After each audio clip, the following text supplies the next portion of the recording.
حضرت سیدنا خالد بن صفوان بن الحطم علیہ رحمت العظم فرماتے ہیں، ایک مرتبہ یمن کے گورنر یوسف بن عمر نے مجھے عراق کے ایک وفد کے ساتھ خلیفہ ہشام بن عبد الملک کے پاس بھیجا۔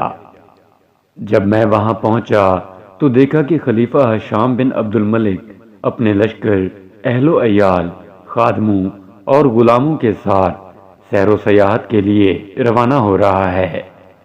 چنانچہ میں بھی اس سفر میں لشکر کے ساتھ شامل ہو گیا۔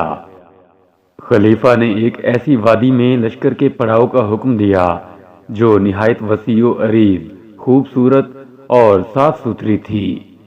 موسم بہار میں وہاں کئی بارشیں ہو چکی تھیں، جس کی وجہ سے وادی پھولوں اور مختلف قسم کے نباتات سے آراستہ و پیراستہ تھی۔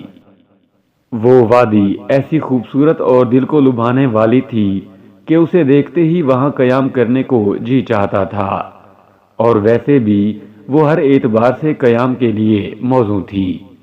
وہاں کی مٹی ایسی تھی جیسے کافور کی ڈلیاں، اور وہاں کے ڈیلے ایسے صاف و شفاف تھے کہ اگر انہیں اٹھا کر پھینکا جائے تو ہاتھ بالکل گرد آلود نہ ہوں۔ وہاں خلیفہ کے لیے وہ ریشمی خیمے نصب کیے گئے جنہیں یوسف بن عمر نے یمن سے بھجوایا تھا۔ پھر ان خیموں میں سرخ ریشم کے 4 بستر لگائے گئے، اور ایسے ہی سرخ ریشمی تکیے ان پر رکھے گئے۔ تمام انتظامات کے بعد جب محفل سج گئی اور تمام لوگ اپنی اپنی نشستوں پر بیٹھ گئے تو میں نے سر اٹھا کر خلیفہ کی طرف دیکھا۔ اس کی نظر بھی مجھ پر پڑ گئی۔ اس کے دیکھنے کا انداز ایسا تھا گویا وہ کہہ رہا ہو، بولو، کیا بولنا چاہتے ہو؟ میں نے کہا، اے امیر المومنین، اللہ عز و جل آپ پر اپنی رحمت نازل فرمائے اور آپ کو نعمتوں پر شکر کرنے کی توفیق عطا فرمائے، اور امور خلافت میں اللہ عز و جل آپ کو سیدھی راہ پر رکھے، اور آپ کا انجام ایسا فرمائے جو قابل تعریف ہو۔ اللہ عز و جل نے آپ کو یہ نعمتیں اس لیے دی ہیں تاکہ آپ ان کے ذریعے تقوی اختیار کریں۔ اللہ عز و جل نے آپ کو بکثرت پاکیزہ نعمتیں عطا کی ہیں، ان میں کوئی کدورت یعنی میل نہیں، اور ایسی نعمتیں عطا کی گئی ہیں جن میں خوشیاں ہیں، غم نہیں۔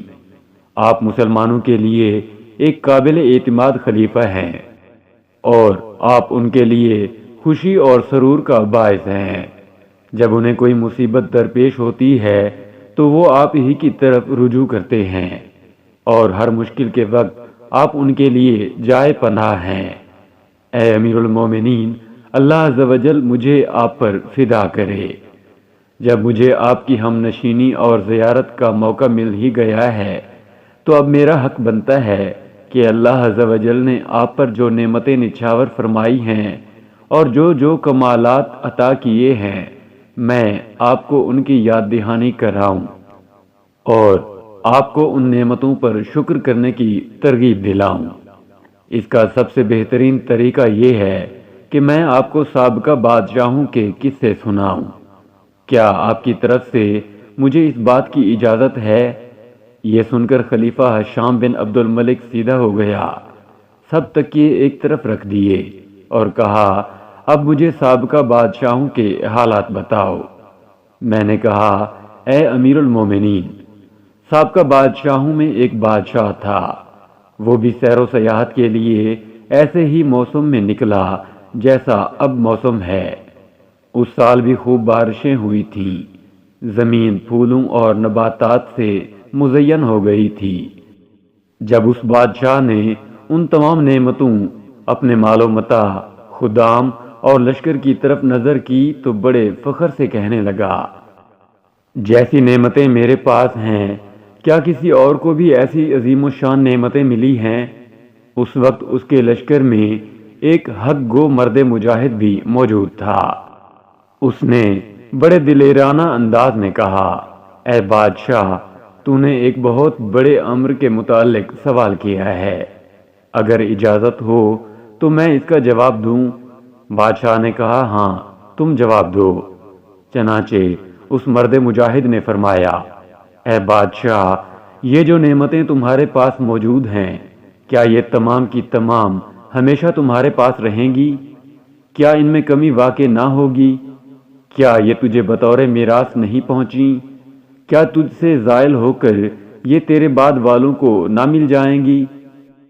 جب بادشاہ نے اس باہمت و مخلص مبلغ کی حقیقت پر مبنی گفتگو سنی تو کہنے لگا، اے نوجوان، تو نے جو باتیں کیں وہ بالکل برحق ہیں، کیونکہ ان نعمتوں میں کمی بھی ہو جائے گی، اور جس طرح یہ مجھے میراث میں ملی ہیں اسی طرح میرے مرنے کے بعد میرے ورثاء کو مل جائیں گی۔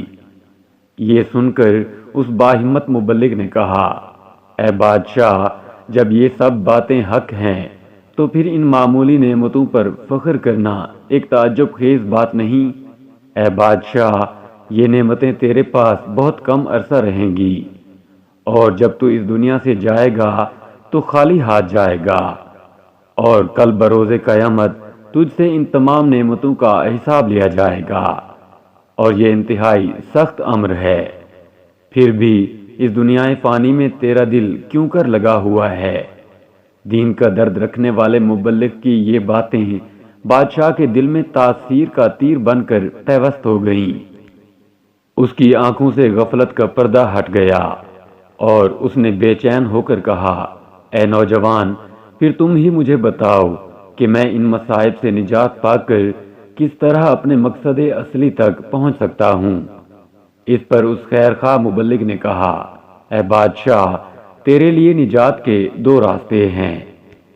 ایک تو یہ ہے کہ تو اپنی بادشاہت قائم رکھ اور ہر حال میں اللہ عز و جل کی اطاعت کر، تمام فیصلے شریعت کے مطابق کر، عدل و انصاف سے کام لے، خوشی و غمی، تنگی اور فراخی، ہر حال میں اپنے رب عز و جل کا شکر ادا کر۔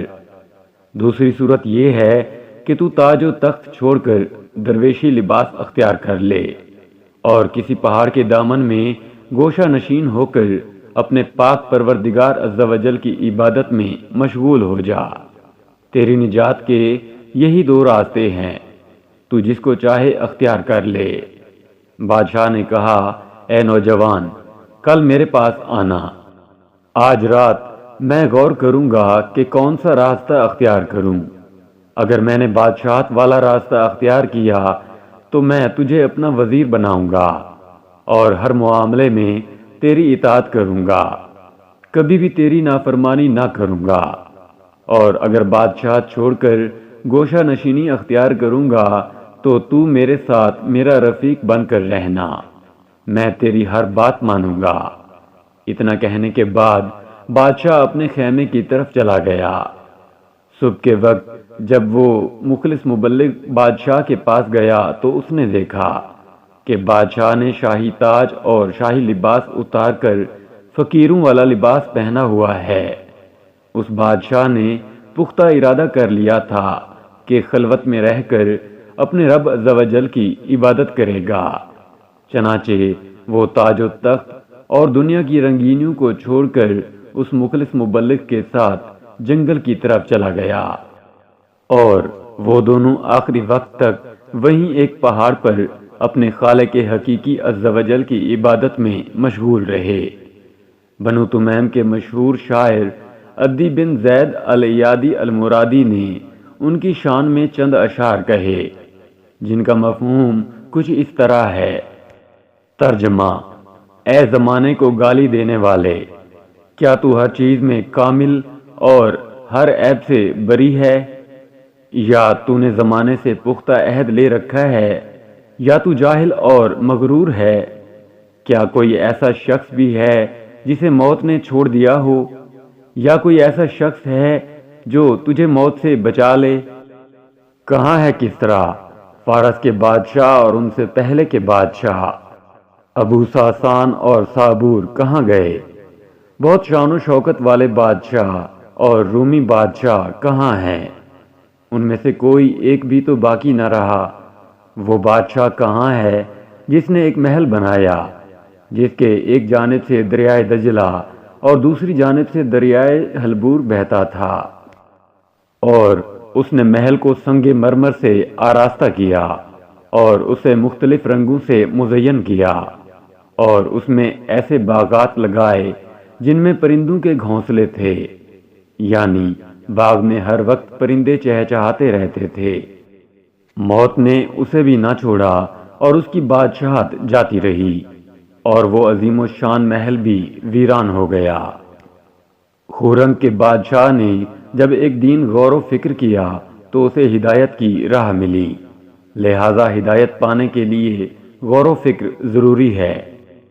جب اس نے اپنی حالت پر غور کیا اور ان کثیر نعمتوں پر غور و فکر کیا جو اسے عطا کی گئیں، اور جب اس نے وسیع و عریض سمندر کو عبرت کی نگاہ سے دیکھا تو اس کا دل ڈر گیا اور کہا کہ ایسی زندگی پر کیا اترانا اور کیا غرور کرنا جو موت کی طرف لے جا رہی ہے۔ بالآخر اسے حکومت، کامیابی اور سرداری کے بعد قبر میں دفن کر دیا گیا۔ حضرت سیدنا خالد بن صفوان بن الاحتم علیہ رحمت العظم کی زبانی خورنگ کے بادشاہ کا واقعہ سن کر خلیفہ ہشام بن عبد الملک رونے لگا، اور اتنا رویا کہ اس کی داڑھی آنسوؤں سے تر ہو گئی اور اس کا عمامہ بھی آنسوؤں سے بھیگ گیا۔ پھر خلیفہ نے حکم دیا تمام خیمے اکھاڑ دیے جائیں اور تمام بستر اٹھا لیے جائیں اور تمام لشکر فوراً محل کی طرف روانہ ہو جائے۔ چنانچہ خلیفہ اپنے سارے لشکر کو لے کر روتا ہوا محل کی طرف روانہ ہو گیا۔ وہاں پہنچ کر اس نے تمام امور مملکت اپنے بھائیوں کے سپرد کیے اور خود محل کا ایک کونا سنبھال لیا، اور تمام دنیاوی آسائشوں کو چھوڑ کر اپنے مالک حقیقی عز و جل کی عبادت میں مشغول ہو گیا۔ جب اس کے اہل خانہ اور خدام وغیرہ نے خلیفہ کی یہ حالت دیکھی تو وہ سب کے سب حضرت سیدنا خالد بن صفوان بن الاحتم علیہ رحمت العظم کے پاس آئے اور کہنے لگے، آپ رحمت اللہ تعالی علیہ نے امیر المومنین کی کیا حالت کر دی ہے۔ آپ رحمت اللہ تعالی علیہ نے اس کی تمام لذات ختم کر دی ہیں۔ آپ رحمت اللہ تعالی علیہ کی باتیں سن کر اس نے سیر و سیاحت کو بھی ترک کر دیا ہے۔ تو آپ رحمت اللہ تعالی علیہ نے فرمایا، تم سب مجھ سے دور ہو جاؤ، بے شک میں نے اپنے پروردگار عز و جل سے وعدہ کیا ہے کہ جب بھی میں کسی بادشاہ سے ملوں گا تو اسے نیکی کی دعوت دوں گا اور بری باتوں سے منع کروں گا، اور اسے اللہ عز و جل کی یاد ضرور دلاؤں گا۔ چنانچہ خلیفہ کو نصیحت کر کے میں نے اللہ عز و جل سے کیا ہوا اپنا وعدہ پورا کیا ہے، کوئی برا کام نہیں کیا۔ اللہ عز و جل کی ان پر رحمت ہو اور ان کے صدقے ہماری مغفرت ہو، آمین، بجاہ نبی الامین صلی اللہ تعالی علیہ وآلہ وسلم۔